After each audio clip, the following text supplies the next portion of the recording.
નમસ્કાર વિદ્યાર્થી મિત્રો, આજે ફરી વખત આપણે ધોરણ 6 વિષય ગણિતની અંદર પ્રકરણ 5 પાયાના આકારોની સમજૂતીમાં અભ્યાસ કરવાનો છે.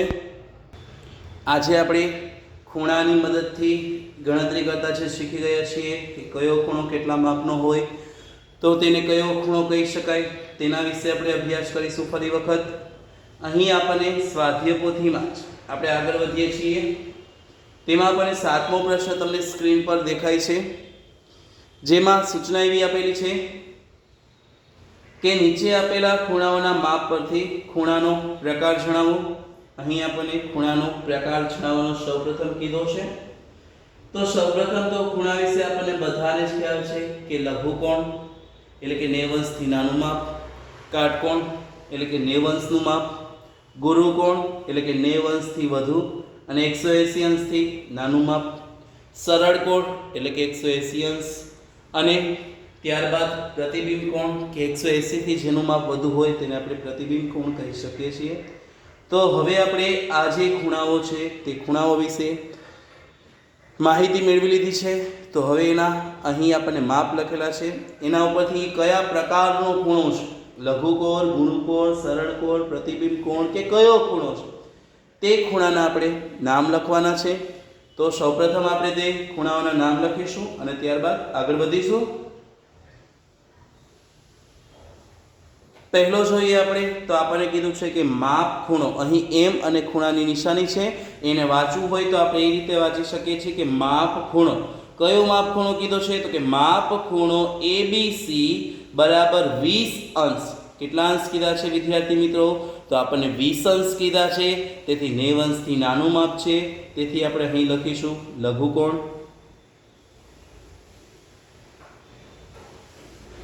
બીજો આપણે જોઈએ તો બીજું આપણને કીધું છે કે માપ ખૂણો PQR બરાબર 105 અંશ કીધું છે. તો 105 એટલે જોઈએ તો 90 અંશ કરતાં વધુ છે, જ્યારે 180 અંશ કરતાં કેવું છે? નાનું છે, તેથી ત્યાં આપણે લખશું ગુરુકોણ.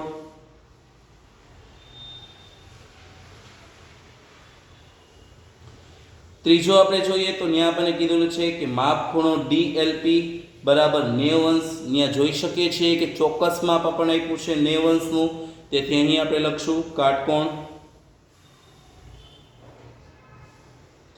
ત્યારબાદ ચોથો જોઈએ તો આપ્યું છે કે માપ ખૂણો RMP બરાબર 190 અંશ. તો 109 એટલે કે 180 કરતાં કેવું થઈ ગયું? વધુ થઈ ગયું, તેથી ત્યાં આપણે લખશું પ્રતિબિંબ કોણ.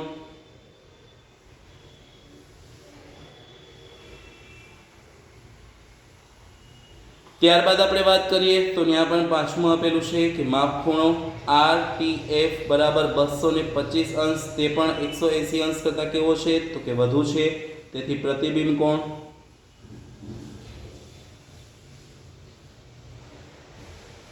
છઠ્ઠો જોઈએ તો છઠ્ઠામાં આપણને કીધેલું છે વિદ્યાર્થી મિત્રો કે માપ ખૂણો XYZ એના બરાબર 89 અંશ. 89 અંશ છે, તેથી 90 કરતાં કેવો છે? નાનો છે, તેથી લઘુકોણ.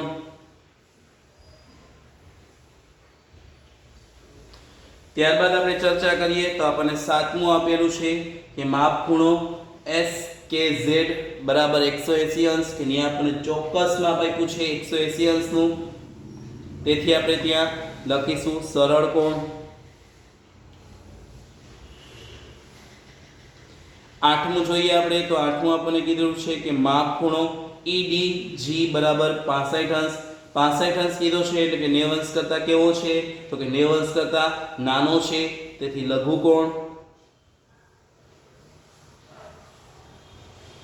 ત્યારબાદ ચર્ચા કરીએ નવમાની તો નવમું આપણને કંઈક એવું કીધેલું છે કે માપ ખૂણો GHI બરાબર 91 અંશ. 91 અંશ એટલે કે 90 કરતાં કેટલા થયો? 90 કરતાં કેવું થઈ ગયું તો કે વધુ થઈ ગયું, તેથી ગુરુકોણ.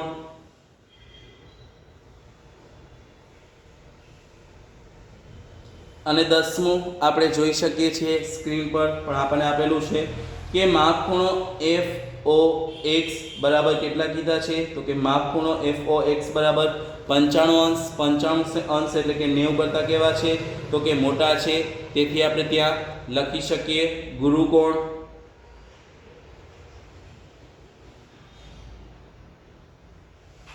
તો અહીં મેં તમને ખૂણાઓના જે માપ આપેલા હોય તેનાથી કયો ખૂણો કેવા પ્રકારનો છે તે આપણે જોયું કે અહીં આપણી પાસે જે 5 કે 6 ખૂણા છે એના માપ આપણને ખબર હતી, તેથી આપણને આ બધી જે ખાલી જગ્યા હતી તે આવડી ગઈ. રેડી વિદ્યાર્થી મિત્રો? હવે આપણે આપણો નેક્સ્ટ પ્રશ્ન છે તે જોઈએ. પ્રશ્ન નંબર 8 વિશે આપણે ચર્ચા કરીએ તો ત્યાં આપણને એવું કીધેલું છે કે નીચેની આકૃતિઓ પરથી ખૂણાઓના પ્રકાર જણાવવાના આપણને કીધા છે કે નીચે જે આખી તમને આકૃતિ દેખાય છે એ આકૃતિઓ જોઈને તમારે ખૂણાઓના પ્રકાર કહેવાના છે કે કયો ખૂણો છે, લઘુકોણ છે, ગુરુકોણ છે, સરળ કોણ છે, પ્રતિબિંબ કોણ છે કે કયો ખૂણો છે. તો આપણે તે ખૂણો વિશે ચર્ચા કરીએ અને આગળ વધીએ. તો સૌપ્રથમ પહેલો ખૂણો આપણે જોઈએ તો તે લઘુકોણ જેવો લાગે છે. શું કામે? કારણ કે 90 અંશમાં આપણને ખબર હોય કે એક ઊભો લીટો અને એક આડો લીટો જ્યારે બંને ભેગા થાય ત્યારે 90 અંશ એટલે કે કાટખૂણો બને. તો આ ઊભો લીટો થોડોક આપણે જોઈએ તો જમણી સાઈડ વળેલો છે, તેથી અહીં આપણે તેને લઘુકોણ કહી શકીએ. તો અહીં આપણે લખશું લઘુકોણ. હવે વાત કરીએ બીજી આકૃતિની.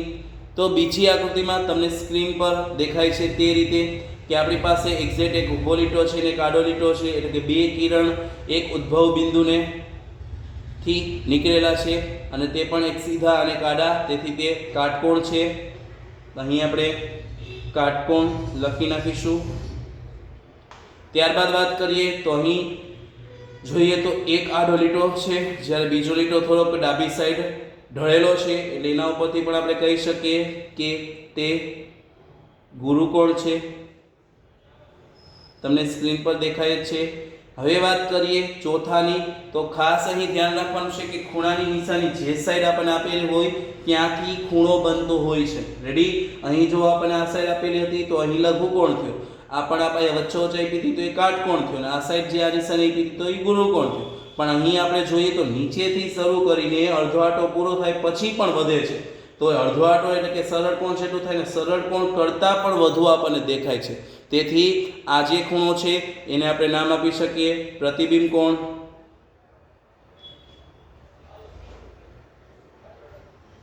તો ત્યાં આપણે લખ્યું છે પ્રતિબિંબ કોણ. હવે નેક્સ્ટ જોઈએ આપણે.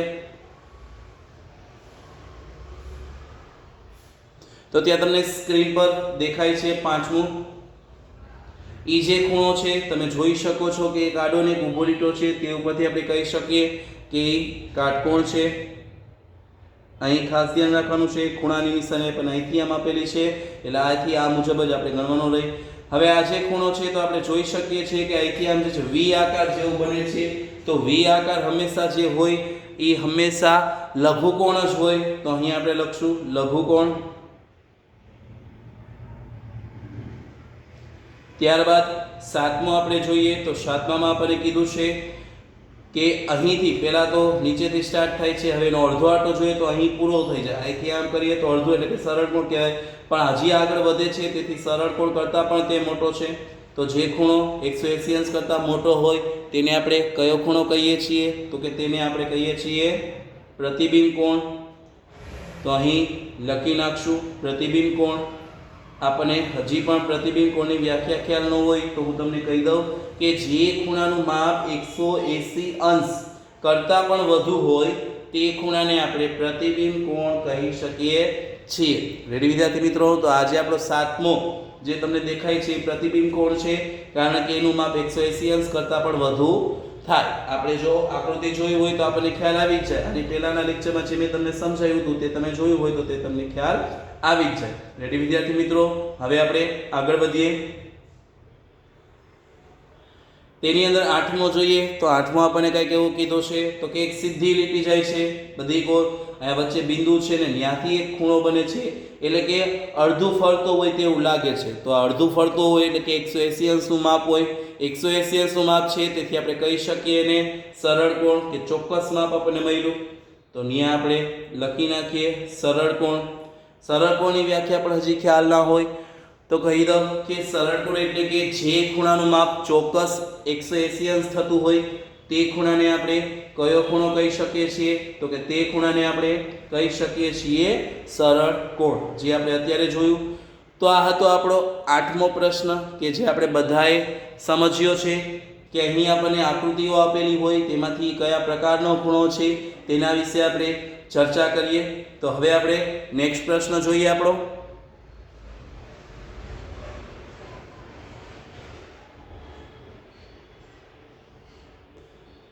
9મો પ્રશ્ન તમને સ્ક્રીન પર અત્યારે દેખાઈ રહ્યો છે. 9મા પ્રશ્નની અંદર આપણને કંઈક કીધેલું છે એવું, એક રેખા દોરો. આ રેખા ઉપર 3 ક્રમિક બિંદુઓ A, B અને C મૂકો. AB, AC અને BC નું માપ લો. તે પરથી નક્કી કરો કે AB પ્લસ BC બરાબર AC થાય છે કે નહીં. તેવું આપણને કીધેલું છે. એટલે એક પ્રકારની રચના છે જે આપણે સમજી ચૂક્યા હતા. અત્યાર સુધીમાં આપણો જે બીજો મુદ્દો હતો, બીજો લેક્ચર હતો, તેની અંદર મેં તમને રચના સમજાવી હતી. આ તે જ રચના છે. તો સૌપ્રથમ આપણે શું કરીશું તો કે સૌપ્રથમ તો આપણે એક રેખા દોરી નાખીએ અને ત્યારબાદ આપણી ગણતરી કરીએ. તો હવે આપણે અહીં રેખા દોરીશું. તો અહીં એક મેં રેખા દોરેલી છે જે તમને સ્ક્રીન પર દેખાય જ છે.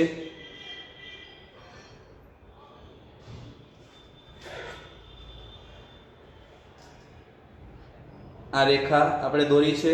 ખાસ ધ્યાન રાખો, રેખાની બંને સાઈડ બંધ હોય તેથી તેને આપણે રેખા કહીએ છીએ. હવે આપણને ત્યારબાદ એવું કીધું છે કે આ રેખાની અંદર 3 ક્રમિક બિંદુ નાખવાના છે. ક્રમિક એટલે કે ક્રમ અનુસાર. અહીં આ રેખા ઉપર 3 ક્રમિક બિંદુઓ A, B, C મૂકો. ક્રમિક એટલે કે ક્રમ અનુસાર. તો ક્રમમાં પહેલા A આવે તો અહીં આપણે A મૂકીશું. ત્યારબાદ આપણે જોઈએ તો B આવે છે તો અહીં આપણે B મૂકીશું. અને ત્યારબાદ C આવે તો અહીં આપણે C મૂકીશું. અલગ અલગ મૂક્યા છે તેથી ખાસ ધ્યાન રાખવાનું છે. હવે આપણે આજે 3 બિંદુઓ મૂક્યા છે તો અહીં આપણને 3 પ્રકારના રેખાખંડ પણ મળે છે. કયા વિદ્યાર્થી મિત્રો રેખાખંડ મળે તે આપણે જોઈએ. તો જ્યારે પણ આપણે કોઈ પણ રેખા ઉપર બિંદુ મૂકી દેતા હોય એટલે કે રેખાનો ચોક્કસ ભાગ થઈ ગયો. કેવો ભાગ થઈ ગયો વિદ્યાર્થી મિત્રો તો કે રેખાનો એક ચોક્કસ ભાગ થઈ ગયો છે. તો આપણને ખ્યાલ જ છે કે રેખાના ચોક્કસ ભાગને આપણે રેખાખંડ કહીએ છીએ. તો અહીં આપણે 3 પ્રકારના રેખાખંડ થઈ ગયા છે. કયા કયા તે આપણે જોઈએ. તો અહીં A થી C માંડીને પહેલો રેખાખંડ. બીજો વાત કરીએ તો અહીં AB એ આપણો બીજો રેખાખંડ અને પછી BC એટલે કે આપણો ત્રીજો રેખાખંડ થશે. હવે અહીં AC નું માપ મારે શોધવું હોય તો કઈ રીતે શોધવું? તો સ્કેલની મદદથી આપણને ખ્યાલ જ છે કે સ્કેલ જે હોય એની મદદથી આપણે માપ શોધી શકીએ છીએ. તો હવે સ્કેલની મદદથી આપણે માપ શોધીશું. તો અહીં પહેલું જે આપણું છે બિંદુ એ અહીં રાખવાનું છે અને બીજું બિંદુ છે એને એક્ઝેક્ટ આપણે આ સાઈડ જોઈએ તો 7 ઉપર આવે છે તેમ માનીએ.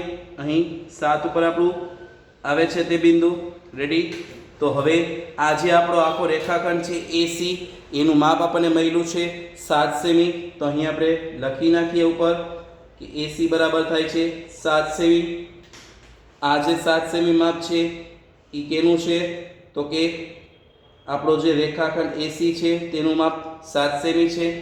હવે વાત કરીએ તો B બિંદુ છે એ એક્ઝેક્ટ મધ્યમાં આવે છે. જો વિદ્યાર્થી મિત્રો જે B બિંદુ છે એક્ઝેક્ટ મધ્યમાં આવેલું છે એટલે કે આ B બિંદુ મધ્યમાં હોય તો જો આખો જે AC રેખાખંડ 7 સેમીનો હોય અને એના બે ભાગ પાડીએ તો બે સરખા ભાગ પડે. કેવા ભાગ પડે વિદ્યાર્થી મિત્રો તો કે બે સરખા ભાગ પડે છે. તો આના બે સરખા ભાગ પાડીએ એટલે કે 7 સેમી આપણને આપેલા હોય તો 7 સેમીના અડધા કરીએ તો કેટલા થાય? તો આપણને ખ્યાલ હોવો જોઈએ કે 7 સેમીના અડધા 3.5 સેમી થાય છે. કેટલા થાય છે? 3.5 સેમી. એટલે કે આ AB રેખાખંડ છે એ પણ 3.5 સેમીનો છે. જ્યારે